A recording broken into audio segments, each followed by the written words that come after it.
នៅថ្ងៃទី24 ខែកុម្ភៈឆ្នាំ2022លោកប្រធានាធិបតីរុស្ស៊ី Vladimir Putin បានបើកការវាយលុកលើអ៊ុយក្រែនពីភាគខាងជើងខាងកើតនិងខាងត្បូងលោកនិយាយថាប្រតិបត្តិការសឹកពិសេសនេះបំណងធ្វើឲ្យអ៊ុយក្រែនក្លាយជាប្រទេសគ្មានកងទ័ពនិងលុបបំបាត់របបណាស៊ីដើម្បីការពារពលរដ្ឋនិយាយភាសារុស្ស៊ីនិងទប់ស្កាត់មិនឲ្យអ៊ុយក្រែនចូលជាសមាជិក NATO ទីក្រុងគៀវនិងលោកខាងលិចថានេះជាសកម្មភាពខុសច្បាប់ឈ្លានពានរដ្ឋាភិបាលជាប់ឆ្នោតដឹកនាំតាមបែបលទ្ធិប្រជាធិបតេយ្យនៅថ្ងៃទី2ខែមីនារុស្ស៊ីប្រកាសគ្រប់គ្រងទីក្រុងខឺសុនភាគខាងត្បូងប៉ុន្មានថ្ងៃក្រោយនៅខែមីនាកងកម្លាំងរុស្ស៊ីក៏ដណ្ដើមបានផ្នែកដែលនៅសល់នៃតំបន់ខឺសុននិងផ្នែកដ៏ធំនៃតំបន់ Zaporizhzhia រួមទាំងរោងចក្រថ្មពលនុយក្លេអ៊ែរ Zaporizhzhia ដ៏ធំបំផុតរបស់អឺរ៉ុបផងដែរក្រោយព្យាយាមវាយដណ្ដើមរដ្ឋធានីគៀវពុំបានសម្រេចទីក្រុងមូស្គូបានប្រកាសដកថយពីរដ្ឋធានីនេះនិងតំបន់ផ្សេងទៀតនៅថ្ងៃទី29ខែមីនាដោយនិយាយថាងាកទៅផ្ដោតលើតំបន់ឧស្សាហកម្មភាគខាងកើតគឺតំបន់ដុនបាសដែលរុស្ស៊ីបានគាំទ្រក្រុមបំបីខ្លួនប្រឆាំងកម្លាំងអ៊ុយក្រែនចាប់តាំងពីឆ្នាំ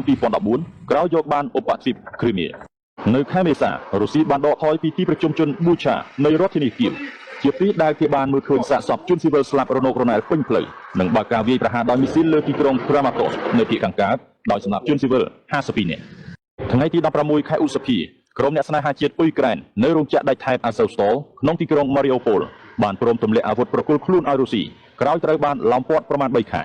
នៅខែមិថុនាគ្រឿងសារពាវុធបន្ថែមទៀតពីលោកខាងលិចបានចូលទៅដល់អ៊ុយក្រែនរួមទាំងជើងទម្របាញ់គ្រាប់រ៉ុកែតពហុជំនាញ HIMARS ផ្គត់ផ្គង់ដោយសហរដ្ឋអាមេរិកផង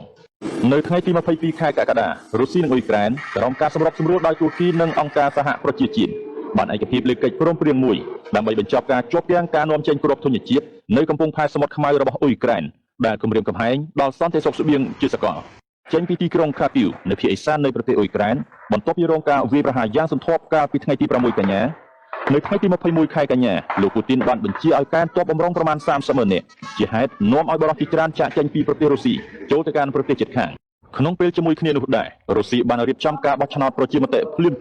ក្នុងតំបន់ចំនួន4របស់អ៊ុយក្រែនគឺតំបន់ Donetsk, Luhansk, Kherson និង Zaporizhzhia ជាលទ្ធផលរុស្ស៊ីបានដាក់តំបន់ទាំង4នោះជាបកសម្ព័ន្ធរបស់ខ្លួនក្រោមការរិះគន់ពីអ៊ុយក្រែននិងលោកខាងលិចនៅថ្ងៃទី9ខែវិច្ឆិការុស្ស៊ីបានប្រកាសដកកម្លាំងពីទីក្រុង Kherson ព្រោះរងការវាយសម្រុកខ្លាំងពីអ៊ុយក្រែន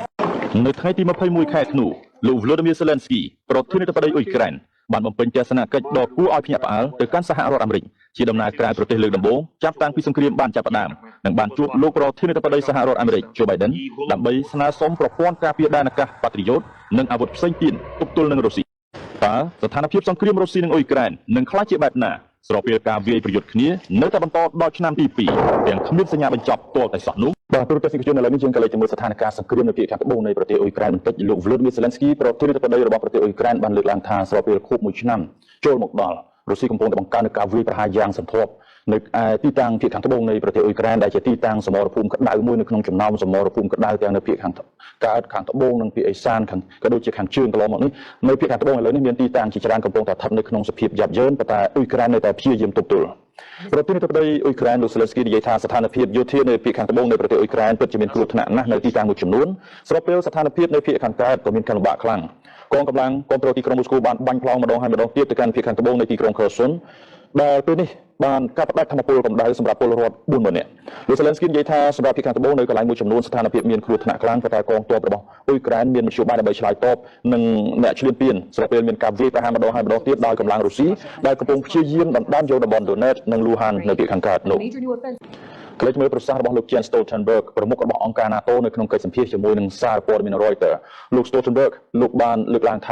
ត្រូវតែបញ្ចប់ជុំនៃការវាយប្រហាររបស់រុស្ស៊ីត្រឹមសង្គ្រាមនៅក្នុងប្រទេសអ៊ុយក្រែននេះអគ្គលេខាធិការសម្ព័ន្ធយោធា NATO លោក Jens Stoltenberg បាននិយាយកាលពីថ្ងៃប្រហោះថាជុំនៃការវាយលុករបស់រុស្ស៊ីត្រូវតែបញ្ចប់ត្រឹមសង្គ្រាមនៅអ៊ុយក្រែនលោកនៅក្នុងបទសម្ភាសជាមួយនឹងសារព័ត៌មាន Reuters មួយថ្ងៃមុនខួប1ឆ្នាំនៃការវាយលុករបស់ទីក្រុងមូស្គូលើអ៊ុយក្រែនលោកបាននិយាយថាការវាយលុកនេះគឺជាផ្នែកមួយនៃលំនាំដែលរួមមានសកម្មភាពយោធារុស្ស៊ីនៅហ្ស័រស៊ីកាលពីឆ្នាំ2008នៅ Donbas និង Crimea ប្រទេសអ៊ុយក្រែននៅក្នុងឆ្នាំ2014ហាងរុស្ស៊ីនោះក៏ប្រកាសថាមិនចាញ់ដែរដោយលោក Vladimir Putin ប្រធានាធិបតីរបស់ប្រទេសរុស្ស៊ីនោះប្រកាសដោយផ្ទាល់ឲ្យខាងលោក Joe Biden ដែលជាអ្នកដឹកនាំ អង្គការ NATO ជាសម្ព័ន្ធមិត្តលោកខាងលិចនេះក៏បានបញ្ញាចិត្តថាមិនឲ្យខាងរុស្ស៊ីនេះឈ្នះដែរពេលតែពាក្យសម្ដីនេះមិននាំឲ្យមានភាពតានតឹងប៉ុន្តែបើសមរភូមិជួយមុខរវាងកងកម្លាំងយោធារបស់ប្រទេសរុស្ស៊ីនិងអ៊ុយក្រែនវិញគឺអត់មានអ្វីប្លែកទេពីពេលចាប់តាំងពីដើមខែកុម្ភៈនោះមកកងកម្លាំងយោធារបស់ប្រទេសរុស្ស៊ីហាក់ដូចជាបានសន្ទុះខ្លាំងមែនទែនទៅលើសមរភូមិជួយមុខលើកងកម្លាំងយោធារបស់ប្រទេសអ៊ុយក្រែននៅសមរភូមិជួយមុខ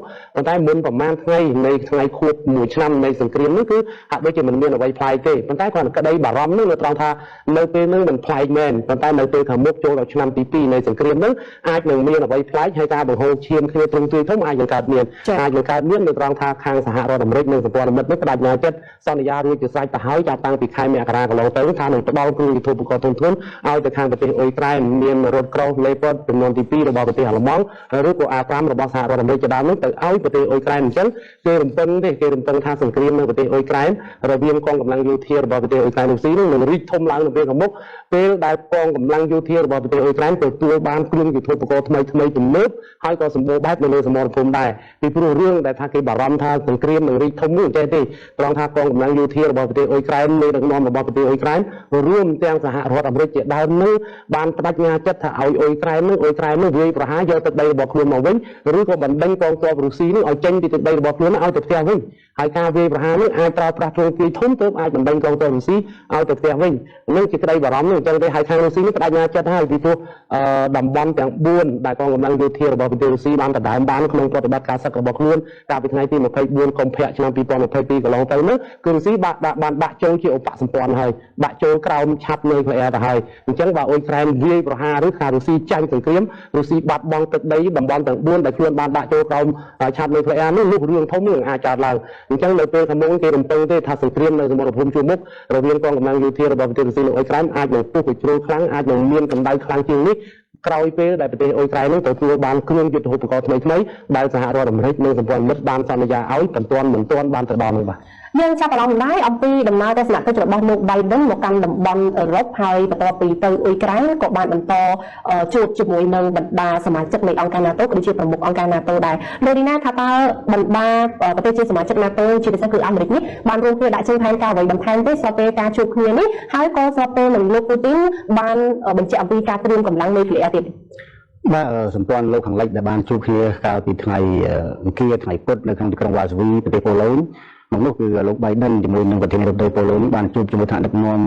ំសម្ព័ន្ធយោធា NATO និងមេដឹកនាំប្រទេសអឺរ៉ុបផ្សេងទៀតដែលមកជុំគ្នានឹងដោយសារតែប្រទេសទាំងអស់នេះគឺមានការព្រួយបារម្ភថាសង្គ្រាមនឹងវាអាចហ៊ាចេញនៅពេលដែលវាកើនឡើងពេញបន្ទុកនឹងមកហើយនឹងមកដល់ប្រទេសជិតខាងជាប់ប្រទេសអ៊ុយក្រែននឹងជាពិសេសគេហៅថាស្លាប់ខាងកើតរបស់សម្ព័ន្ធយោធា NATO នឹងគឺជាក្តីបារម្ភខ្លាំងដូច្នេះ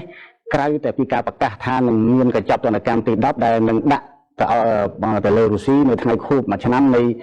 ៃសង្គ្រាមនឹងគឺប្រទេសទាំងអស់បានសន្យាថានឹងបង្កើនការផ្គត់ផ្គង់នឹងឲ្យប្រទេសអ៊ុយក្រែននឹងកាន់តែច្រើនឡើងថែមទៀតជាពិសេសគឺការសន្យាផ្គត់ផ្គង់ឲ្យអ៊ុយក្រែននឹងមកផ្នែកទៅហើយប៉ុន្តែរឿងដែលសំខាន់មួយទៀតសហរដ្ឋអាមេរិកក៏បានសន្យាជាមួយប្រទេសទាំងអស់នឹងដែរថានឹងពង្រឹងស្លាបខាងកើតរបស់សម្ព័ន្ធយោធា NATO នេះតាមរយៈការបង្កើនវត្តមានយោធារបស់សហរដ្ឋអាមេរិកនៅក្នុងប្រទេសប៉ូឡូញនិងការបង្កើនការពង្រឹងផ្នែកការពារគេហៅថាពង្រឹងការការពារនេះគឺមានទាំងកម្លាំងមានទាំងគ្រឿងយុទ្ធឧបករណ៍ថ្មីដូចជាយន្តហោះចម្បាំងឯជាដើមគឺទៅដាក់តម្កល់ព្រំព្រៀងនៅក្នុងប្រទេសទាំងអស់នេះជាការធានាសន្តិសុខហើយជាការធានាដល់ការពារខ្លួននៅពេលមានគេហៅថាសង្គ្រាមនៅពេលដែលវាហៀខ្លាំងអាចនឹងធ្លាយទៅដល់ប្រទេសទាំងអស់ហ្នឹងពេលនោះឯងនឹងការវិបត្តិទងទីធំនឹងកើតឡើងអញ្ចឹងលោកខាងលិចនេះគឺក៏ស្របពេលនឹងការប្រកាសរបស់លោកពូទីនដែរទាំងថាដកខ្លួនចេញពីសន្ធិសញ្ញាគ្រប់គ្រងអាវុធនុយក្លេអ៊ែរជាមួយសហរដ្ឋអាមេរិកទាំងប្រកាសអំពីទិសដៅបន្តសង្គ្រាមនៅក្នុងប្រទេសអ៊ុយក្រែនហ្នឹងដោយលើកឡើងថាខ្លួនហ្នឹងគឺជាអ្នកធ្វើសង្គ្រាមតំណាងឲ្យលោកខាងលិចមិនខ្វល់ពីកង្វល់របស់ខ្លួនចេះតែអស់ហេដ្ឋារចនាសម្ព័ន្ធ NATO មកនៅឯបលបងផ្ទះរបស់រុស្ស៊ីអញ្ចឹងហើយរុស្ស៊ីទៅតែចាត់វិធានការដូច្នេះការកើនឡើងណាមួយនៃសង្គ្រាមនេះគឺវានឹងឈានចូលទៅដល់ការប្រទេសជាប់នឹងប្រទេសអ៊ុយក្រែនហ្នឹងសិតសឹងតែពួកស្លាប់ខាងកើតនៃសម្ព័ន្ធយោធា NATO មានតាំងពីប៊ុលហ្គារីហុងគ្រី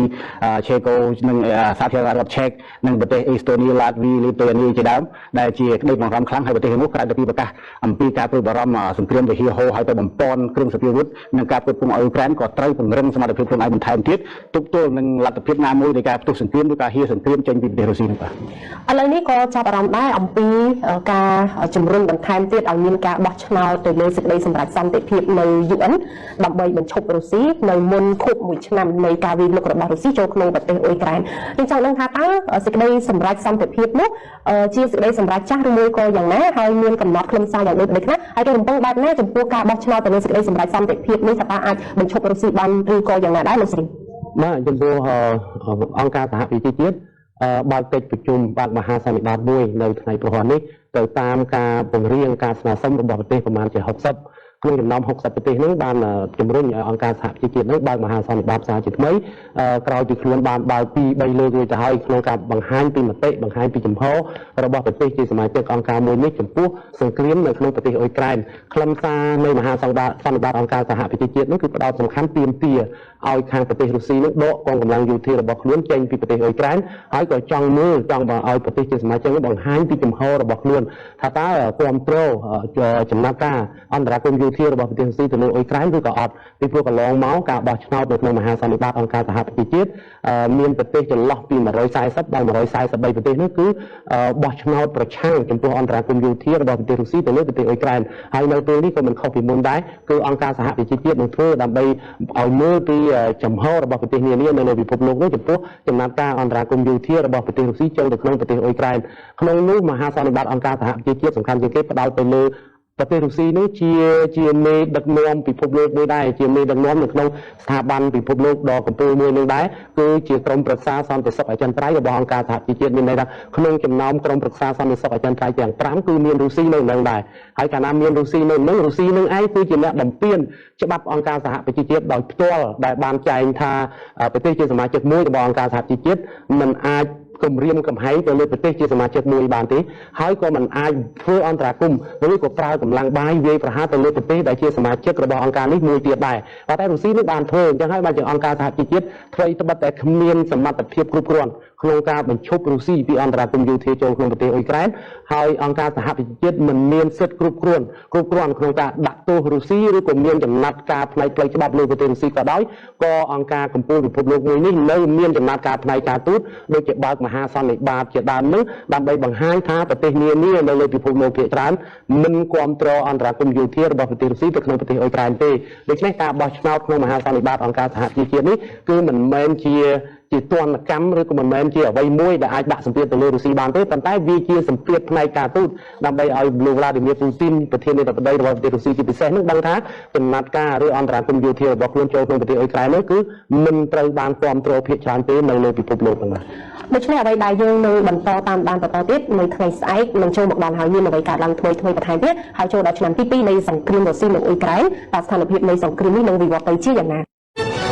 លោកឌីមីទ្រីមេដវអតីតប្រធានាធិបតីរុស្ស៊ីនិងបច្ចុប្បន្នជាអនុប្រធានក្រុមប្រឹក្សាសន្តិសុខជាតិនៃសហព័ន្ធរុស្ស៊ីនោះបានលើកឡើងថារុស្ស៊ីនឹងរលាយបាត់រូបប្រសិនបើទីក្រុងមូស្គូចាញ់សង្គ្រាមនៅក្នុងប្រទេសអ៊ុយក្រែននេះបើយោងតាមការចែងផ្សាយដោយសារព័ត៌មាន CNN ការលើកឡើងរបស់លោកឌីមីទ្រីមេដវសូមបញ្ជាក់ឲ្យឃើញថារុស្ស៊ីដាច់ខាតមិនអាចចាញ់សង្គ្រាមបានទេហើយដើម្បីធ្វើបែបនេះទៅបានទីបំផុតគឺមានតែប្រើអាវុធនុយក្លេអ៊ែរទេនៅក្នុងសារបង្ហោះលើ Telegram របស់ខ្លួនកាលពីថ្ងៃពុធអតីតប្រធានាធិបតីរុស្ស៊ីរូបនេះបានលើកឡើងយ៉ាងដូចនេះថាប្រសិនបើរុស្ស៊ីបញ្ឈប់ប្រតិបត្តិការយោធាពិសេសដោយមិនទទួលជ័យជំនះហើយចឹងរុស្ស៊ីនឹងរលាយបាត់រូបហើយនឹងបែកខ្ញែកជាបំណែកចាក់ជាមិនខានហើយបើអាមេរិកឈប់ផ្គត់ផ្គង់អាវុធឲ្យរបបទីក្រុងជានោះហើយចឹងសង្គ្រាមប្រកាសជានឹងចប់ប្រសាសន៍របស់លោកមេដវនេះគឺកើតមានឡើងក្រោយពេលដែលលោកប្រធានាធិបតីជូបៃដិនបានថ្លែងសន្ទរកថានៅប៉ូឡូញកាលពីថ្ងៃអង្គារដែលការពេលនោះលោកប្រធានាធិបតីអាមេរិករូបនេះបានលើកឡើងថាប្រសិនបើរុស្ស៊ីឈប់ឈ្លានពានអ៊ុយក្រែននោះហើយចឹងសង្គ្រាមគឺនឹងចប់ហើយប្រសិនបើអ៊ុយក្រែនឈប់តស៊ូប្រឆាំងនឹងការឈ្លានពានរបស់រុស្ស៊ីហើយចឹងអ៊ុយក្រែននឹងដល់ទីបញ្ចប់ជាក់ជាមិនខានក្រោយលោកប្រធានាធិបតី